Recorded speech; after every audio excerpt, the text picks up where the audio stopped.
আসসালামু আলাইকুম এভরিওয়ান। আমার হাতে যে ফোনটা দেখতে পাচ্ছেন এটা 12 প্রো ম্যাক্স। তো এটা আসলে ব্যাকসেলটা ভেঙে গেছে, যার কারণে কাস্টমার এটা চেঞ্জ করতে নিয়ে আসছে। কাস্টমার অবশ্যই এর আগে কাজ করাই নিছে অন্য ফোনে।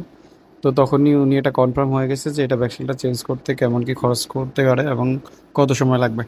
তো বরাবরের মতো উনি আজকে চলে আসছে, তো ওনার কাজটা আমরা ধরে ফেললাম। প্রথমত এটা লেজার করছি, লেজার করার পরে এখন আমরা এখান থেকে ব্যাকসেলের কাজটা রিমুভ করব। তো রিমুভ প্রসেসটা আপনারা দেখতেই পাচ্ছেন, আমি একটু ভিডিওটা ফাস্ট করে দিছি যাতে আপনাদের ভিডিওটা দেখতে বেশি সময় নষ্ট না হয়। তো আসলে ব্যাকসেল নষ্ট হলে এভাবেই আসলে এটার প্রসেস, আর লেজার করলে আসলে ফিনিশিংটা অনেক ভালো হয় আর গ্লাসগুলো উঠাইতে একটু সুবিধা হয়। তো আমরা আস্তে আস্তে করে খুব যত্ন সহকারে আমরা গ্লাসটা রিমুভ করি।